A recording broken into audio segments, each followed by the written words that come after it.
உங்கள் வீட்டு பிள்ளைக்கு இன்னொரு சூப்பர் பைக் வரப்போகுது. வணக்கம், நான் உங்கள் வாசன் டிடிஎஃப்ல எப்படி இருக்கீங்க? நல்லா இருப்பீங்க நம்புறேன். எல்லாருக்குமே ரொம்ப ஹாப்பியான நியூஸ் என்னன்னாங்க, அடுத்த பைக் ஒன்று வாங்க போகிறோம். ஒரு பைக் கிடையாது, 2 பைக் வாங்க போகிறோம். ஒன்று வந்து சூப்பர் பைக், இன்னொன்று வந்து பார்த்துட்டிங்கன்னா மோட்டோ விளாகிங் பண்ணுறதுக்காக.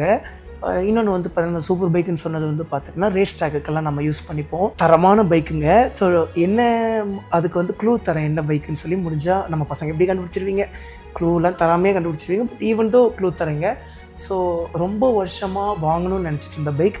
ஸோ வந்து ஜார்விஸ் வாங்கிடுவேன்னு நான் நம்பினேன், வாங்கிட்டோம். சூப்பர் பைக் வாங்கணும்னு நினச்சோம். 2 சூப்பர் பைக் வாங்கினோம், Z900 அண்டு ஹயபுசா.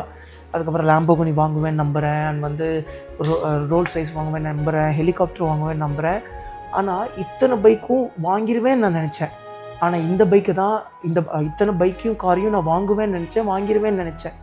ஆனால் இந்த ஒரு பைக்கை மட்டும் வாங்கணும்னு நினச்சேன். சரிங்களாங்க.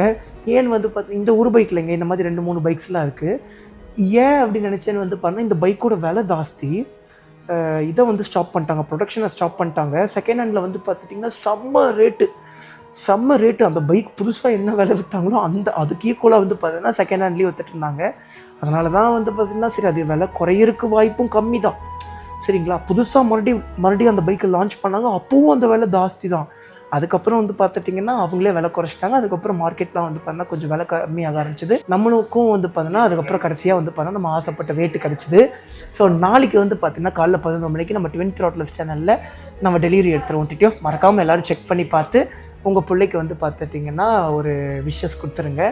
நல்லபடியாக ஊட்டு வாசா, ரேஸ் ட்ராக்லலாம் எதுவும் சேஃபாக இருவாசான்னு சொல்லி உங்களோட அன்பை வந்து பார்த்திங்கன்னா நீங்கள் அந்த வீடியோவில் தெரிய வச்சுருங்க. உங்கள் வீட்டு பிள்ளைக்கு இன்னொரு சூப்பர் பைக் வரப்போது ரொம்ப ஹாப்பியாக இருக்குது. ஆனால் நம்மகிட்ட கார் இல்லை, ஆனால் அந்த லைசன்ஸே இல்லை, ஆனால் இன்னொரு பைக் வாங்குகிறோம். அந்த பைக்கில் என்ன பண்ணாலும் தடுக்க முடிய மாட்டேங்குது. டிடிஎஃப் வந்து எல்லாத்துக்கும் ஒரு கேள்வி இருக்கும், ஏன் வாசா நீ வந்து மாஸ்க் போட்டுட்ருக்கேங்கிறதெல்லாம் அடுத்தடுத்த வ்ளாகில் சொல்கிறீங்க. Okay TTF, love you so much. நாளைக்கு காலைல 11 மணிக்கு ஷார்ப்பாக பார்க்கலாங்க.